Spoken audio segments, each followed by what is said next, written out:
한 시인이 어린 딸에게 말합니다. 착한 사람도 공부 잘하는 사람도 다 말고 관찰을 잘하는 사람이 되라고. 겨울 창가의 양파는 어떻게 뿌리를 내리며 사람은 언제 웃고 언제 우는지를, 오늘은 학교에 가서 도시락을 안 싸온 아이가 누구인가를 살펴서 함께 나누어 먹으라고. 마종아 시인의 딸을 위한 시의 전문입니다. 여러분, 나눔은 관찰에서 시작합니다. 사랑은 관심에서 출발합니다. 나눔은 단지 물질적인 것에만 국한하지 않습니다. 진정한 나눔은 생각과 마음을 나누며 함께 하나 되는 데에 있습니다. 물질을 함께 나누면 풍성해집니다. 마음을 함께 나누면 기쁨이 넘쳐납니다. 우리 그리스도인들은 함께 하는 사람들입니다. 하나님과 함께 합니다. 하나님이 사랑하는 사람들과 함께 합니다. 우리 그리스도인들은 함께 기뻐하는 사람들입니다. 하나님의 기쁨에 함께 기뻐합니다. 하나님이 사랑하는 사람들의 기쁨에 함께 기뻐합니다. 우리 성심교회는 함께 기뻐하는 공동체입니다.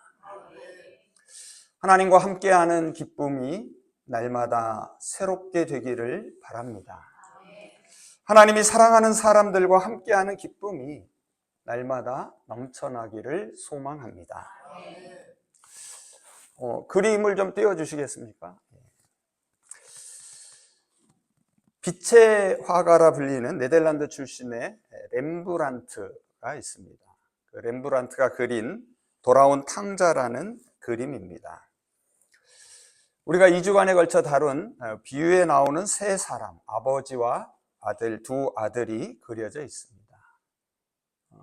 보시면은 이제 아버지와 둘째 아들은 명확하게 보이고요. 오른쪽에 붉은 망토를 걸친 사람이 이제 첫째 아들입니다. 아버지는 작은 아들을 사랑했기에 그가 집을 나가는 것을 말리지 못합니다. 아들을 떠나보낸 사랑은 마침내 그를 다시 돌아오게 하는 사랑이 됩니다. 여러분 좀 잘 안 보이실 수도 있는데 그림 속 인물들을 한번 잘 관찰해 보시기 바랍니다. 먼저 아버지를 보시면은 아버지의 시선과 눈은 초점을 잃고 있습니다. 아버지는 돌아온 아들의 등을 육안이 아니라 마음의 눈으로 바라보며 어루만집니다. 그런데 좀 작아서 잘 안 보이는데요. 그 아버지가 아들의 등을 만지는 양손을 보시면 서로 다릅니다. 왼손은 근육질의 강한 남성의 손입니다. 오른손은 작고 부드러운 여성의 손입니다. 아버지의 강함과 어머니의 부드러움을 동시에 보여주고 있습니다. 다음으로 아버지의 품에 안긴 작은 아들의 모습은 남루하고 참으로 초췌하기 짝이 없습니다. 머리를 보시면 머리는 죄수처럼 빡빡 깎은 상태입니다. 이것은 그가 스스로 죄인이며 자유를 박탈당한 상태임을 보여줍니다. 또 무릎을 꿇고 웅크린 모습은 마치 어머니 뱃속에 있는 태아의 모습을 연상시킵니다. 이것은 우리가 돌아가야 할 본래 고향이 하나님의 품임을 암시합니다. 마지막으로 큰아들은 아버지와 동생, 약간 사이에 거리를 두고 서 있습니다. 잘 보시면 큰아들은 작은아들보다는 아버지를 더 많이 닮았습니다. 두 사람 모두 수염을 기르고 있습니다. 또 어깨에는 붉은 망토를 걸치고 있습니다. 언뜻 겉모습을 보면 아버지와 큰아들은 큰 차이가 없어 보입니다. 하지만 아버지와 동생의 포옹을 보면서도 아무런 표정이나 감동이 없습니다. 아버지는 돌아온 작은 아들에게 몸을 굽히고 있습니다. 반면에 큰아들은 어떻습니까? 멀찍이 거리를 두고서 뻣뻣하게 서 있습니다. 아버지의 기쁨에 별로 함께하고 싶지 않은 것처럼 보입니다. 큰아들은 지금 무슨 생각을 하고 있는 것일까요? 과연 그가 어떻게 행동할지 참으로 궁금합니다. 가까이 다가가서 아버지와 동생을 끌어안고 함께 기쁨을 나눌까요? 아니면 불만을 참지 못하고 화가 난 채로 밖으로 나가버릴까요? 지난주에 말씀드린 대로 이제 오늘 읽은 25절에서 32절을 중심으로 이 첫째 아들의 이야기를 함께 살펴보겠습니다. 그림은 내려주셔도 될 것 같습니다.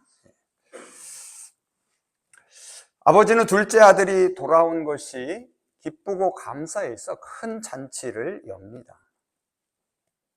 그런데 이 기쁨의 잔치에 한 사람이 빠져 있습니다. 누구입니까? 첫째 아들입니다. 오늘 본문 25절, 26절을 보시면은 밭에 나갔던 첫째 아들이 집으로 돌아옵니다. 그런데 집에 가까이 이르렀을 때에 음악 소리와 춤추며 떠드는 소리가 들립니다. 분명 자기 집에서 나는 잔치 소리입니다. 동생이 집을 나간 후 지금까지 한 번도 이런 잔치가 열린 적이 없습니다. 혹시나 하는 불길한 예감이 듭니다. 선뜻 집 안으로 들어가지 않습니다. 대신 종 하나를 밖으로 불러냅니다. 그리고 무슨 일인지를 묻습니다. 그리고 집을 나갔던 그의 동생이 돌아왔다는 소식을 듣습니다. 동생이 돌아온 것 때문에 잔치가 열렸다는 사실을 알게 됩니다. 순간 첫째 아들은 몹시 화가 납니다. 그가 화를 낸 것은 돌아온 동생 때문이 아니었습니다. 동생을 위한 잔치 때문이었습니다. 아니, 더 정확히는 잔치를 연 아버지 때문이었습니다. 동생을 환영하는 이 잔치를 도저히 받아들일 수 없었습니다. 잔치를 연 아버지를 도무지 이해할 수 없습니다. 그는 잔치에 함께하고 싶지 않습니다. 그래서 집 밖에 버티고 서 있습니다.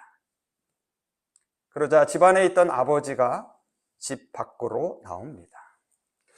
우리가 지난주에 둘째 아들을 맞이할 때도 아버지는 집 밖으로 나왔습니다. 아버지는 첫째 아들을 달랩니다. 함께 들어가자고 권합니다. 하지만 첫째 아들은 단호합니다. 그는 잔치에 함께하지 않으려는 이유를 밝힙니다. 자, 먼저 첫 번째 이유는 자신에게도 그렇게 엄격했던 아버지의 행동 때문이라고 말합니다. 29절을 한번 보시기 바랍니다. 그러나 그가 대답하여 그의 아버지에게 말했다. 보십시오. 이렇게 여러 해 동안 나는 당신을 섬겼습니다.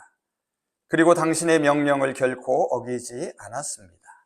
그런데 당신은 내가 내 친구들과 함께 즐기도록 나에게 염소 새끼 한 마리도 준 적이 결코 없습니다.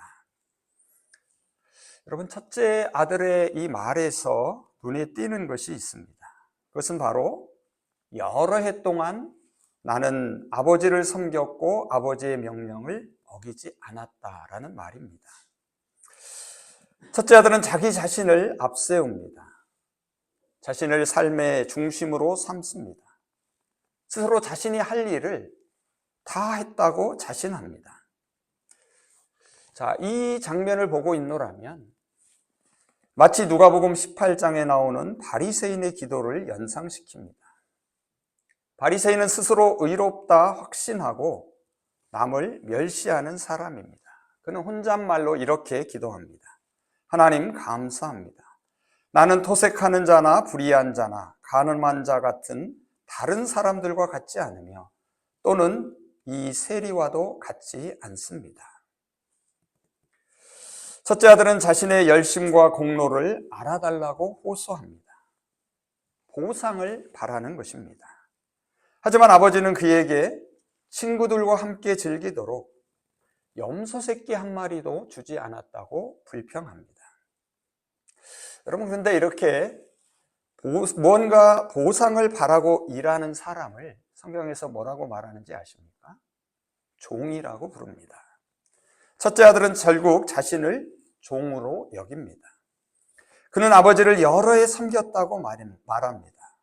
여기서 섬겼다는 말은 결국 무슨 말입니까? 종으로 섬겼다는 뜻이 됩니다. 그래서 공동번역으로 이 구절을 읽어보면 이렇습니다. 아버지, 저는 이렇게 여러 해 동안 아버지를 위해서 종이나 다름없이 일하며 아버지의 명령을 어긴 일이 한 번도 없습니다. 첫째 아들은 아버지와의 관계에서 자신의 위치와 역할을 스스로 종으로 격화시킵니다. 이것은 첫째 아들과 아버지 사이에 드러난 간극이고 비극입니다. 여러분, 다시 한번 29절과 30절을 보시면은 우리 개역성경은 아버지로 번역했습니다. 그런데 제가 이제 당신으로 읽었는데 본래 원어에는 당신으로 되어 있습니다. 첫째 아들은 아버지를 주인으로 생각합니다. 그래서 당신이라고 부릅니다. 그가 바라는 것은 아버지의 사랑이 아니었습니다.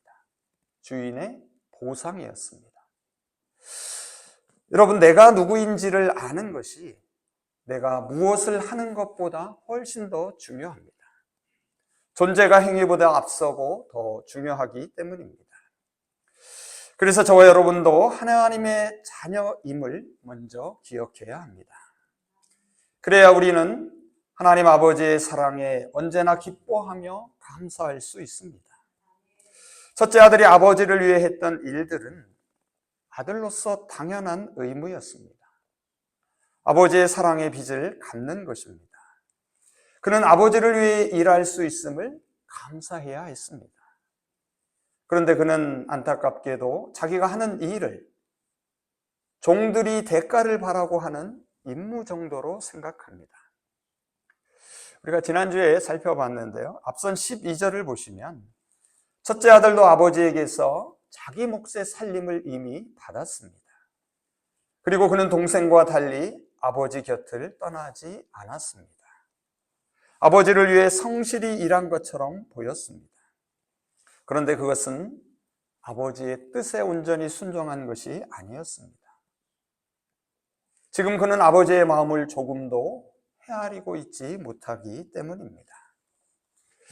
그래서 아버지에 대한 감사가 없습니다. 당연히 아버지와 함께 있는 기쁨도 없습니다.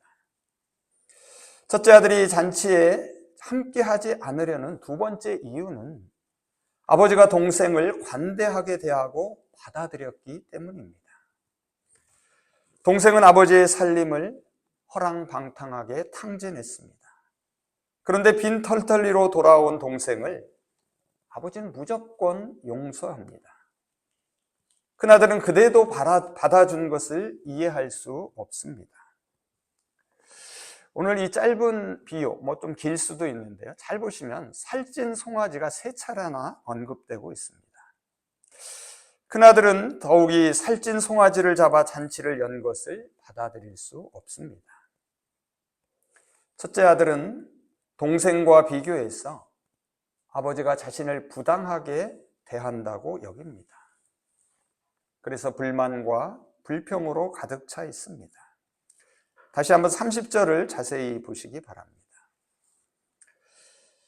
첫째 아들은 동생을 이 당신의 아들이라고 부릅니다. 우리 개역성경은 이 아들로만 되어 있는데요. 이 아들 앞에 본래 원문에는 당신의라는 말이 덧붙여 있습니다. 첫째 아들은 둘째 아들을 동생으로 받아들이지 않습니다. 첫째 아들은 동생과의 형제 관계를 거부합니다. 여러분, 이 말을 들은 아버지의 마음은 어떠했겠습니까? 또 이 말을 들은 동생의 마음은 어떠했을까요? 첫째 아들이 아버지에게 이 당신의 아들이라고 지칭합니다. 여러분, 이 대목을 잠깐 들여다보면 동생인 둘째 아들도 아버지와 함께 형을 보러 밖으로 나왔던 것을 알 수 있습니다. 왜냐하면 이라고 지칭하고 있기 때문입니다. 그래서 32절에서 아버지는 큰아들에게 옆에 있는 둘째 아들을 이 내 동생이라고 또 가리킵니다. 아버지는 둘째 아들을 받아들이고 부자 관계를 회복했습니다. 그리고 이제 첫째 아들도 동생을 받아들이고 형제 관계, 아니 온전한 가족 관계를 회복하기를 원합니다. 첫째 아들은 아버지 곁에서 여러 해 동안 함께 있었습니다. 하지만 아버지의 마음을 조금도 헤아리지 못합니다. 참으로 역설적인 모습을 보게 됩니다. 그것은 무엇인가 하면 물리적인 가까움이 반드시 정서적 유대감을 형성하지 못한다는 사실입니다. 아무리 오랜 시간을 함께 보냈어도 마음과 생각까지 함께 나누지 못하는 안타까움을 보게 됩니다. 그러자 아버지가 첫째 아들에게 말합니다. 31절을 보시기 바랍니다. 얘야, 너는 항상 나와 함께 있고 내 모든 것이 다 내 것이 아니냐. 여러분, 아버지는 그를 얘야라고 애정어린 모습으로 부릅니다. 아버지는 잔치의 기쁨에 함께하지 않으려는 첫째 아들을 탓하지 않습니다. 그렇다고 그냥 내치지도 않습니다. 아버지는 그를 잔치에 초청하기 위해 몸소 밖으로 나왔습니다. 두 아들은 아버지에게 모두 다 똑같이 소중한 존재들입니다. 지금 첫째 아들이 함께하지 않는 잔치는 의미가 없습니다. 아버지는 더 이상 기쁘지 않습니다. 그래서 너는 나와 항상 함께 있다라는 말은 첫째 아들이 있어야 할 자리를 알려줍니다. 제자리로 돌아오라는 초대입니다. 둘째 아들이 다시 돌아왔다 해도 아버지는 변한 것이 없습니다. 언제나 첫째 아들과 함께 있습니다. 아버지는 첫째 아들의 자격이나 위치가 그대로라고 말합니다. 아버지는 마지막으로 첫째 아들에게 호소합니다. 마지막 32절을 한번 보시기 바랍니다. 이 내 동생은 죽었다가 살아났으며 내가 잃었다가 얻었기로 우리가 즐거워하고 기뻐하는 것이 마땅하다 하니라. 여러분, 앞선 30절에서 첫째 아들은 동생을 뭐라고 불렀습니까? 이 당신의 아들이라고 불렀습니다. 그런데 아버지는 내 동생이라고 부릅니다. 이를 통하여 첫째 아들에게 동생과의 형제 관계를 일깨워 줍니다. 아버지가 잃었던 둘째 아들을 다시 찾은 것처럼 첫째 아들도 잃었던 동생을 다시 찾기를 원합니다. 아버지는 두 아들 모두를 한 아버지의 두 아들들로 함께 묶습니다. 아버지가 첫째 아들에게 원하는 것은 동생에 대한 판단이나 정죄가 아닙니다. 아버지가 바라는 것은 단지 그가 아버지와 동생과 함께 잔치에 참여해서 기뻐하는 것입니다. 잔치에 참여하는 것은 선택이 아닙니다. 한 가족으로서의 의무입니다. 그래서 아버지는 33절에서 이렇게 말합니다. 우리가 즐거워하고 기뻐하는 것이 마땅하다. 여러분, 여기서 우리는 누구입니까?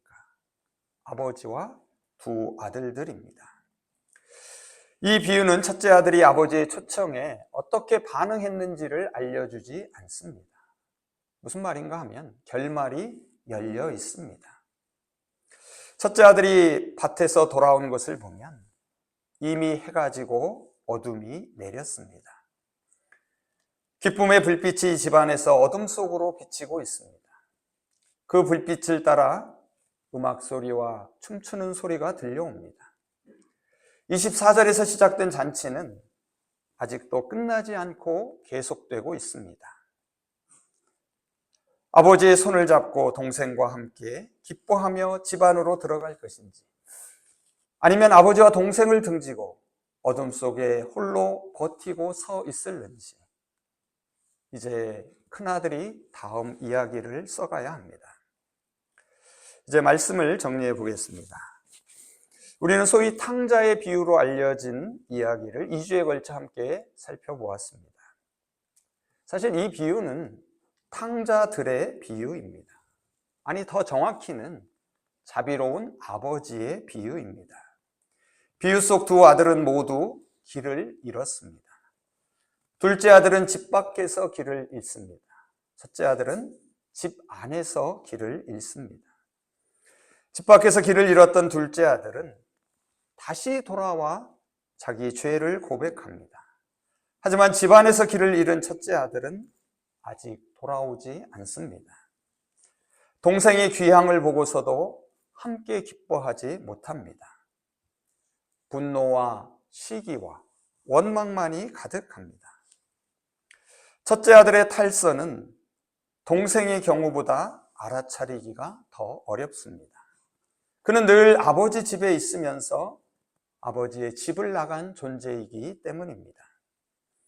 그래서 그가 아버지에게 돌아가기 위해서는 더 멀고 더 어려운 길을 가야 할지 모릅니다. 첫째 아들의 모습은 교회 안에 있으면서도 용서와 사랑이 없는 우리 그리스도인들의 모습을 보여줍니다.